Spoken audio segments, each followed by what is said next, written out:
उधमपुर, सांबा, कठुआ और उत्तरी कश्मीर के बारामूला, बांदीपुरा और कुपवाड़ा के 40 विधानसभा क्षेत्रों में वोटिंग है। बारामूला में वोटिंग से पहले लोगों के बीच चुनावी माहौल क्या है, रिपोर्ट देखिए। दक्षिणी कश्मीर और मध्य कश्मीर के बाद हम इस समय आए हैं शुमाली कश्मीर यानी उत्तरी कश्मीर का बारामूला। ये आप देख सकते हैं बारामूला जिले में हम इस समय मौजूद है। और बारामूला जिले की जब बात आती है तो यहां पर भी 3 जिलों में 1 अक्टूबर को वोटिंग होनी है। और बारामूला के मिजाज जाने के लिए हम आज आए हैं और यहां पर युवाओं से बात होगी। अगर हम 10 सालों के बाद जम्मू कश्मीर में विधानसभा के चुनाव हो रहे हैं और इन चुनावों के बीच लगातार इंडिया न्यूज पर हम आपको कवरेज दिखा रहे हैं कि किस तरह अलग अलग जगहों से माहौल क्या है। और इस क्षेत्र की जब बात आती है तो इस क्षेत्र में कई सारे दिग्गज चेहरे जो है ये चुनाव मैदान में उतरे हैं। खास तौर पर अगर हम जम्मू कश्मीर के former deputy chief minister Muzaffar Baig की बात करें या पीपल्स कॉन्फ्रेंस के प्रेसिडेंट सज्जाद गनी लोन की बात करें तो ये वो चेहरे हैं जो इस क्षेत्र से चुनाव लड़ रहे हैं। और इस क्षेत्र की जहां तक बात आती है तो 1 अक्टूबर को यहां पर वोटिंग होनी है, तीसरे चरण के लिए यहां पर मतदान। और इस मतदान के हवाले से लोग क्या कुछ सोच रहे हैं, आज हमने मुनासिब जाना कि बारामूला के एक युवा से हम जानेंगे कि युवाओं के बीच में क्या कुछ चल रहा है इन इलेक्शंस को लेकर। आबिद मेरे साथ है जो कि यहाँ पर काउंसलर भी रहे हैं। आबिद, आपसे जानना चाहूंगा 10 सालों के बाद यहाँ पर विधानसभा के चुनाव हो रहे हैं, कैसे देख रहे हैं इन चीज़ों को? अच्छी बात है कि 10 साल के बाद, देर आए दुरुस्त आए, 10 साल के बाद मरकज़ी सरकार को मुझे लगता है जहन में ये आया कि अब तरस आया कश्मीरियों पे कि अब यहाँ पे लोकल जो गवर्नेंस है वो बननी ज़रूरी है। अच्छी बात है। और जिस तरह से हम देखें कि हम अगर पार्लिमानी इंतखाबात की बात करें, हमने देखा कि लोगों का रुझान टुवर्ड्स वोटिंग बहुत ज़्यादा रहा। जो लड़के उन रैलीज़ में होते थे जहाँ पे देश मुखालिफ नारे दिए जाते थे, बिल्कुल, जो लड़के उन रैलीज़ में होते थे जहाँ पर देश के फेवर या हित में कोई बात नहीं की जाती थी, जहाँ पे एक नैरेटिव सेट किया गया था कि कश्मीर बनेगा पाकिस्तान, लेकिन अब हिंदुस्तान जिंदाबाद के नारे हो रहे हैं और वोट डालोगे हाँ भाई हाँ, MLA बनोगे हाँ भाई हाँ, MP बनोगे हाँ भाई हाँ।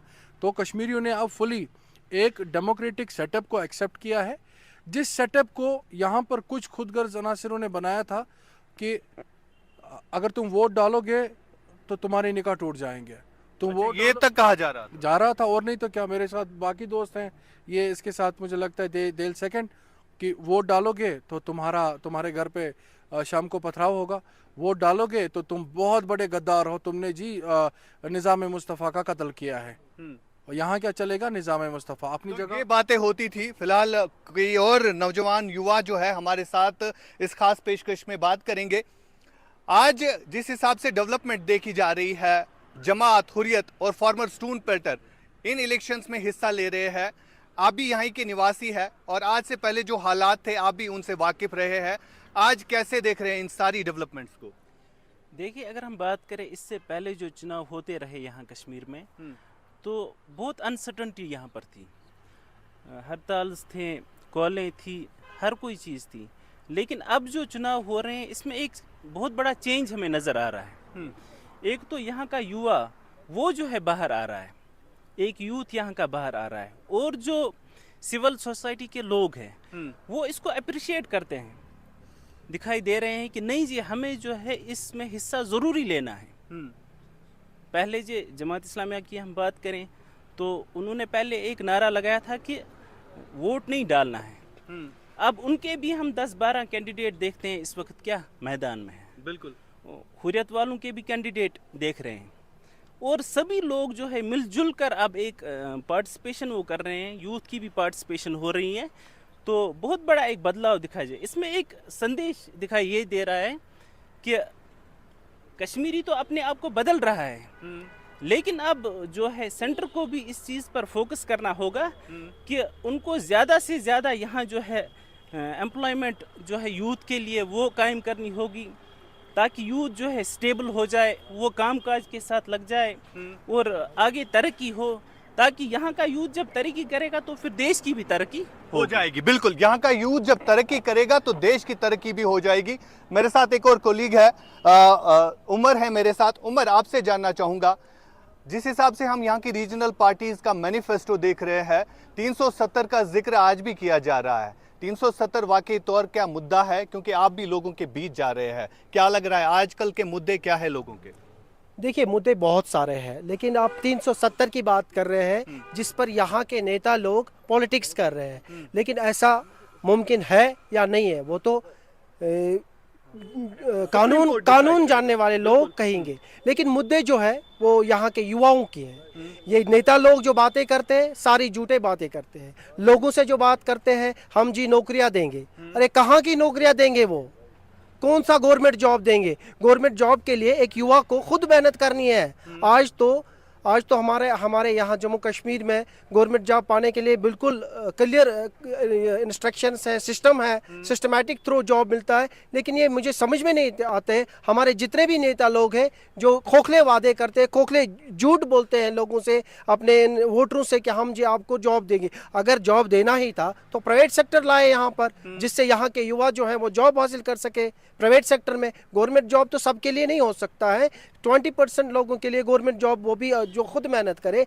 लेकिन यहाँ के जो नेता लोग हैं वो बेवकूफ़ बनाते हैं यहाँ के लोगों को, डेवलपमेंट के नाम पर, गवर्नमेंट जॉब के नाम पर और भी कहीं कुछ कहकर वोट हासिल करते हैं। फिर उसके बाद क्या होता है, वोट लेने के बाद वो कहीं नज़र नहीं आते हैं। लिहाजा यहाँ के युवाओं को इस बार सोचकर असेंबली के वोट जो है, असेंबली जो लीडर होता है हमारा असेंबली, उसको अकाउंटेबल बिल्कुल है। अकाउंटेबल बनाना है। नईम हमारे साथ है। नईम, ओल्ड टाउन बारामूला से ताल्लुक रखते हैं। ओल्ड टाउन बारामूला का जिक्र ऐसे किया जाता है, जब भी आज से पहले की बात हो तो इन इलाकों में जब भी कोई इलेक्शन रिलेटेड जाता था तो वो शायद वहां से ठीक तरीके से वापस नहीं आता था, क्योंकि इलेक्शन नाम के से जो है लोगों को डराया धमकाया जाता था। लेकिन आज माहौल बदला हुआ है। नईम, आप ओल्ड टाउन में रहते हैं और इस इलाके की जहां तक बात आती है तो स्टोन पेल्टिंग होती थी जब भी इलेक्शंस होते थे, लेकिन आज कैसा बदला माहौल आप देख रहे हैं पूरे टाउन में आपके? देखिए, अल्लाह का बहुत बहुत शुक्र है कि बदले हुए हालात अगर हम देखें आज के, हर एक नौजवान, चाहे नौजवान हो, बुजुर्ग हो या हमारी कोई माँ बहन हो, तो हर एक यहाँ पे यही चाहता है कि अब यहाँ पे अमन रहे, सुकून रहे, इलेक्शंस हो। देखिए, अगर मैं कश्मीर को लेके बात करूँगा, अब मैं सिर्फ ओल्ड टाउन की बात नहीं करूँगा, सबसे पहले हम मैं कश्मीर की बात करूँगा। अगर कश्मीर की हम बात करें, कश्मीर एक ऐसा स्टेट है जहाँ पे बहुत सारे रिसोर्सेज है कमाने के। तो मुझे लगता है कि अगर अब लोग बढ़ चढ़ के हिस्सा ले रहे हैं इलेक्शंस में, लोग काफ़ी लोगों की इन्वॉल्वमेंट नज़र आती है इलेक्शंस में, लेकिन मुझे लगता है कि कहीं ना कहीं गवर्नमेंट ऑफ इंडिया को ये सिर्फ मैं ये नहीं कहूँगा कि असेंबली इलेक्शन से ही हमारा सब कुछ हल हो सकता है, संविधान हो सकता है। जो हमारे अभी मेंबर ऑफ पार्लियामेंट्स है, जो हमारे अभी मोदी जी है, जिनको MP है हमारे, तो PM है हमारे, सॉरी, तो मुझे लगता है कि कहीं ना कहीं उनको भी इस चीज़ पे गौर खास करना चाहिए कि कश्मीर का जो टूरिज्म है उस पर काफ़ी ज़्यादा मेहनत कर सकते हैं, काफ़ी ज़्यादा अनएम्प्लॉयमेंट यहाँ पे ख़त्म हो सकती है। तो मुझे लगता है कि कहीं ना कहीं मोदी जी को यहाँ के पावर प्रोजेक्ट्स पे और ध्यान देना चाहिए, जिनकी वजह से हम आम कश्मीरी को एक 200 यूनिट 300 यूनिट यहाँ की बिजली फ्री फराहम कर सकते हैं और बाकी बेच भी सकते हैं। और तीसरा सबसे बड़ा हमारा यहाँ पे प्रोजेक्ट है हॉर्टिकल्चर का, एग्रीकल्चर का। तो मुझे लगता है कि गवर्नमेंट को सबसे पहले इन सब चीज़ों पे फोकस करना चाहिए कश्मीर में, क्योंकि ये कश्मीर का अपना रिसोर्स है।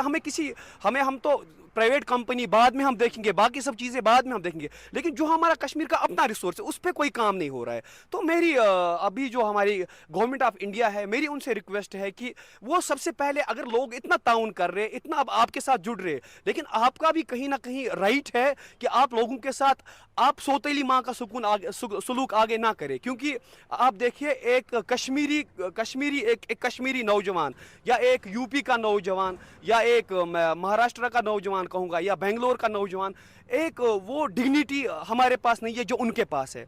अक्सर जब भी हम बाहर जाते हैं, बाहर के लोगों से भी मेरी रिक्वेस्ट है, जब भी हम कश्मीर से बाहर जाते हैं कि हमें उस नज़र से देखा जाता है ये उग्रवादी है, लेकिन रियलिटी ये है कि यहाँ पे उग्रवादी कोई है नहीं। यहाँ पे हर एक अमन पसंद है। और मुझे लगता है कि इसको मोदी जी को चाहिए, गवर्नमेंट ऑफ इंडिया को चाहिए कि ये कश्मीर के साथ अपनी माँ का, जैसे ये अपने बेटों के साथ बर्ताव करते हैं बाकी स्टेट्स के साथ, वैसा ही कश्मीर भी इनका एक सबसे प्यारा और ब्यूटीफुल स्टेट है। और मुझे लगता है कि इनको यहाँ की अनएम्प्लॉयमेंट पे ज़्यादा काम करना चाहिए, क्योंकि यहाँ पे रिसोर्सेज बहुत सारे हैं और ये यहाँ के रिसोर्स पे काम करे, हम कश्मीरी अवाम बहुत खुश होगा और बेरोज़गारी ख़त्म हो जाएगी। बिल्कुल बेरोजगारी खत्म होनी भी चाहिए और जहां जहां भी जाते हैं तो सबसे बड़ा मुद्दा जो है यहाँ पर अनएम्प्लॉयमेंट को लेकर है। यानी जो अगर हम देखें तो दिन ब दिन यहाँ पर डिपार्टमेंट्स जो है वो खाली होते जा रहे हैं, जिन डिपार्टमेंट्स में रिक्रूटमेंट करने की जरूरत है। इस समय आबिद से हम एक और बार बात करेंगे। आबिद, जिस हिसाब से यहाँ पर जमात हुर्रियत और इंजीनियर रशीद के अलावा जो अलगाववादी लीडर्स है वो चुनाव में हिस्सा ले रहे हैं, खास तौर पर हमने देखा जब बारामूला में एमपी इलेक्शन हुआ तो जेल में बंद इंजीनियर रशीद ने बारामूला पार्लियामेंट्री कॉन्स्टिट्यूएंसी से जीत कर दिखाया। जेल सेंटिमेंट और आज उसके बाद असेंबली इलेक्शंस में भी इसी तरह सरजान बरकाती भी जो है इन चुनावों में हिस्सा ले रहे हैं। क्या लग रहा है आपको, ये मुतबादिल है जेल से छुड़ाने का कि आप इलेक्शन लड़े? आपने कहा इंजीनियर रशीद के अलावा जो अलगावादी है, आप इंजीनियर रशीद को अलगावादी नहीं समझते हैं। Engineer Rashid is a militant turned politician, आपको पता होना चाहिए। तो ये एक ट्रेंड बन रही है अभी। कल को गवर्नमेंट ने, मुझे लगता है गवर्नमेंट की अकल कहाँ गई है जिन्होंने इनके फॉर्म्स एक्सेप्ट किए। ये मेरी बहन है, रेस्पेक्टफुली मैं कहता हूँ, सुगरा बरकाती, छोटी है अभी, टीन एज में है, उसको पता नहीं मैं क्या कर रही हूँ। वो बडगाम में जाती है, शिया कम्युनिटी में जाती है तो नोहा गाती है। वही रिलीजियस पॉलिटिक्स ये अलगावादी अब भी यूज कर रहे हैं। आप शिया कम्युनिटी में गए, आपने नोहा गए, आपको पता है कि इस बेचारी कम्युनिटी के साथ ये सेंटिमेंट्स जुड़े हैं। आपने गया और आपने बीबी सकीना का सलामुल्लाह अलैह का नाम यूज करके आप वोट लेना चाहते हैं और ये एक ट्रेंड बनेगी। कल को यासीन मलिक की बेटी आएगी, वो भी इलेक्शन लड़ेगी कि मेरे बाबा को छुड़ाना है। नईम खान की बेटी आएगी कि मेरे फादर को छुड़ाओ। शिबिर शाह की बेटी आएगी, मुझे लगता है गिलानी का भी कोई पोता निकलेगा कि मेरे बाबा को कब्र से जिंदा करवा दो। बिल्कुल। तो लेट मी कंप्लीट आज सब। ये जो चीज है ना, ये कहीं ना कहीं पे मैं फिर से बता रहा हूँ, ये कहीं ना कहीं पे एक जो है फिर से एक नैरेटिव सेट किया जा रहा है। फिर से कल को सुगरा बरकाती इतनी छोटी एज में कॉल देगी कि चलो जी आप मेरे बाप को नहीं छोड़ा, मैं एक दिन के लिए सारे कश्मीरियों को कहती हूँ कि बत्ती बंद कर दो, एक दिन के लिए, आधे दिन के लिए हड़ताल कर दो। मैं कह रहा हूँ ये इंजीनियर रशीद, ये कश्मीरी बच्चों को खुद के पास, इसके पास अब इसके सैलरी भी आती है, सब कुछ आता है, छोटे छोटे बच्चों को उठा के रैलीज में लेके गाड़ी पे चढ़ाता है, तुम पढ़ोगे, तुम वो करोगे, ये करोगे। ये तो इनके स्कूल का दिन जाया करवा रहे हैं। Engineer Rashid is another Geelani in making, I can bet you. And Sugra Barkati का जो बाप है, मैं उसकी बड़ी इज्जत करता हूँ, वो बेटी है, हमारी कौम की बेटी है, उसका जो फादर है, he is also another Geelani in making, another Yasin Malik in making. आप किन लोगों को वोट दे रहे हो? कल को इंजीनियर रशीद जेल में जाएगा तो वो जो मुझे पता नहीं है कि कश्मीरियों की अकल कहाँ गई उस टाइम पे जिन्होंने इंजीनियर रशीद को जितवाया। कौन सा सीडीएफ, ये जो कॉन्स्टिट्यूंसी डेवलपमेंट फंड होता है 5-6 करोड़, कहाँ वो यूटिलाइज होगा? कल को आप उनके किसी भी कैंडिडेट को उठोगे और उनको यहाँ पे लाओगे, जब उस पार्टी का पैटर्न ही कहीं पे गायब होगा तो वो कौन सी, उनकी जब एक्सेप्टेंसी नहीं रही कहीं पे, तो आप उनको कहाँ पे? बहरहाल ये भारत सरकार को सोचना चाहिए। फिलहाल डेमोक्रेसी में हर एक को जायज है, कोई भी इलेक्शन लड़ सकता है, ये डेमोक्रेटिक राइट है। आपसे बात करेंगे। आप मुझे बताइए, आज से पहले युवा जो है इन इलेक्शंस में हिस्सा नहीं लेते थे, पथराव होता था, लेकिन ये सोच कैसे बदली? एक आम नौजवान के जहन में ये कब आया कि मैं अब वोट डालूंगा?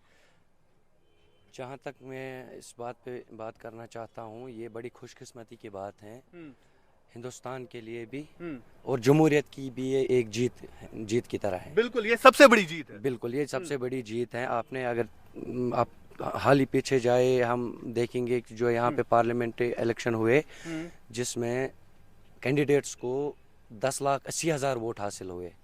ये जमहूरियत की एक तरह की एक बड़ी जीत। बिल्कुल जनाब। अब लेकिन बदकिस्मती ये है, यहाँ अगर युवा इलेक्शन में खड़ा होता है उसको दबाया जाता है, उस पर गंदे इल्ज़ाम लगाए जाते हैं।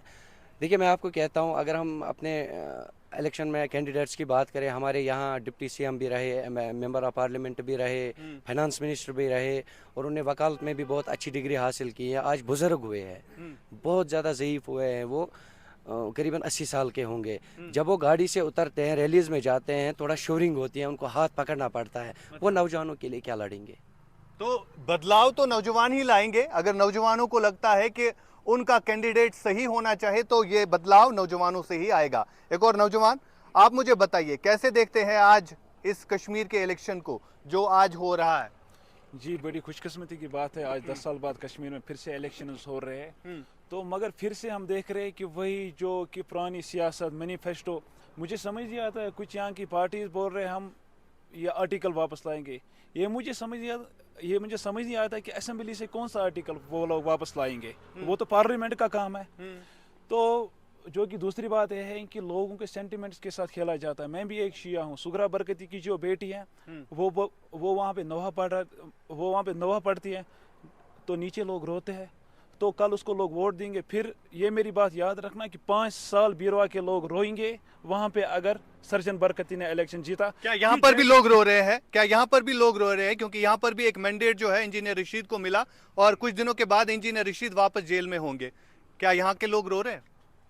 देखिए, यहाँ के लोग जो है मैं आपको ये बताना चाहता हूँ कि जैसे इंजीनियर रशीद साहब कल के लिए जेल में होंगे, आप मुझे ये बात बताएं, लोग डेवलपमेंट चाहते हैं या लोग उनको छुड़ाना चाहते हैं, ये मुझे पहले बताएं। मुझे ये समझ नहीं आते हैं। आगे एक पार्लियामेंट मेंबर खड़ा करते या असेंबली मेंबर इसलिए खड़ा करते ताकि तामीर और तरक्की हो यहाँ पे नौजवानों को रोज़गार मिले। और आप देखें कि यहाँ पे इनको ये बताया जा रहा है कि उनको जेल से छुड़ाएंगे, वो कराएंगे, ये कराएंगे। हमें डेवलपमेंट कराना है, हमें उनको छुड़ाना। अच्छा, अगर आप बात करते सुगरा बरकाती जो है उनके वालिद साहब को छुड़ाना है, क्या जो और भी कश्मीरी इन्हीं की वजह से वो बंद है ना? तो आप मुझे ये बात बताएं, उनकी बात क्यों नहीं करता कोई? क्या उनका कोई नहीं है? उनकी बात तो करो ना, उनको छुड़ाना पहले। अगर इंजीनियर रशीद साहब आगे आते, बीजेपी वाले या किसी को भी बोलते कि आप अगर हम जीत के आ जाएंगे तो मेरे साथ जितने भी लोग यहाँ पे हैं उनको छोड़ो,